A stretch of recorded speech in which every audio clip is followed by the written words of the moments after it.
Welcome back to another edition of God is the Goal. I am Dr. Taft Quincey Heatley, your life coach and also a pastor and CEO, a leader of a not-for-profit organization. And this is God is the Goal, where we talk about the importance of leadership. Now, I believe that you should operate with divine wisdom as you lead any organization. And in doing so, you have to study the organizations that you are a part in, the corporations, the companies of which you are a part. It's good to know their history. It's good to know their beginning and how they have matriculated as an organization throughout the years. And that is a part of understanding the context. Now, last time we talked about culture, meaning that how an organization behaves, what is the attitude of the people, what are the systems and the structures that they use to execute ideas, and also how they protect those systems and structure, and I would even dare say people. And we said that culture is everything. Well, if culture is everything, certainly context matters. Now, when we speak about context, we're speaking about the demographic makeup of the organization and what is the physical location of the organization. Because depending on where the organization is located, where you work from, is going to have not have a grave impact. It's going to have a deep impact. It could have a grave impact if the decision is not right, but it's going to have a deep impact on how things get done. So you should know the demographic makeup of the organization. What is the gender makeup? What is the racial makeup? Even what is the religious makeup of the organization? Because when you talk about context, a lot of people's lives are centered around either their religious beliefs, it's centered around certainly their recreational beliefs, given the location. If you're in Texas, as opposed to California, sports may be a big thing, especially if the employees of your organization or the members of your team have children that are heavily involved in sports. And certainly during the football season in the fall, it could really mean the difference of how people will be available, because some people travel for either their college alma mater or even their favorite sports teams during that time period. All those things come into play. But it's really important for you to know the makeup of your organization, which means the context. People in the Southeast do things differently in the Northeast. People in the Northeast do things differently than the Midwest. People in the Midwest do things differently than California and the West Coast. And certainly if you're a part of another, your organization is in another country and not the United States of America, there will be cultural differences, which means the context in which you work certainly is different. Are you in a cubed environment, or does everyone have offices? How do people gather together? Do they do lunch together? Are they building community? And we'll talk about that a little bit later. All of that comes into play.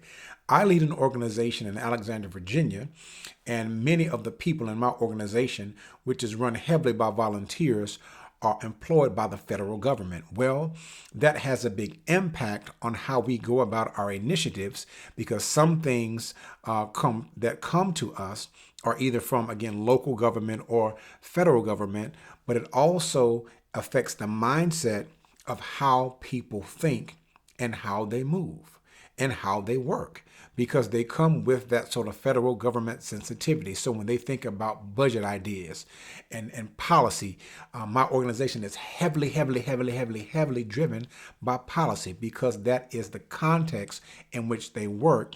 And so some of those things are transferred into their mindset about how they do certain things. Now, let me say this. All skills, all ideals, all ideas are not easily transferable. That's because everything does not fit every context. The context matters, because some things that work in one organization that contextually were good may not fit easily into another organization. And as a leader, you have to be very, very specific and strategic about understanding that. What is the context of this organization? A lot of that is going to point towards the history of the organization. It's going to point towards the history of its leadership, its hiring practices. All of these things come into play. When you're working with your team, it's good to understand their history. What have they been exposed to? What type of leaders was the leader before them? What type of leadership have they been exposed to in their prior organizations? All of this comes into play because it speaks to the context in which you're leading. And you have to be very, very aware of what the context is. So that's not just the physical location.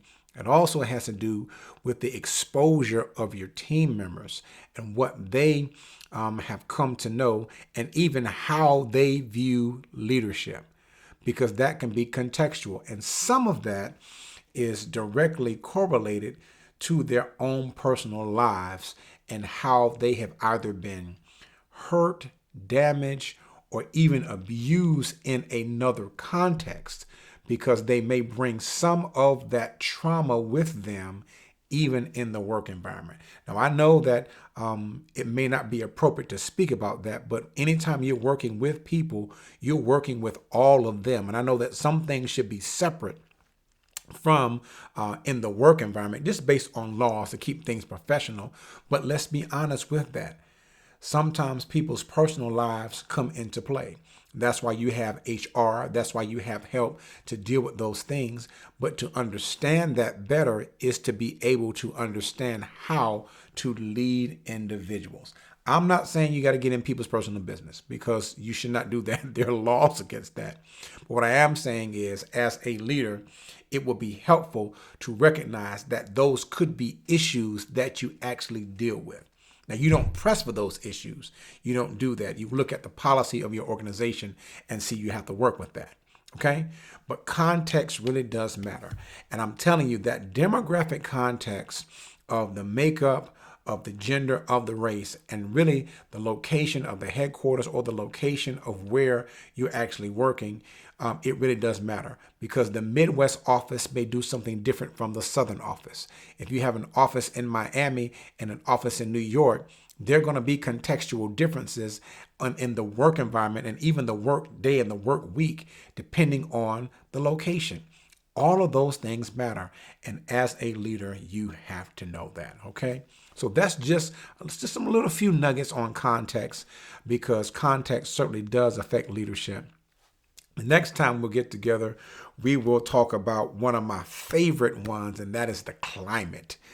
Ooh, the climate is good because the climate speaks about what is actually going on in the present day environment. Okay?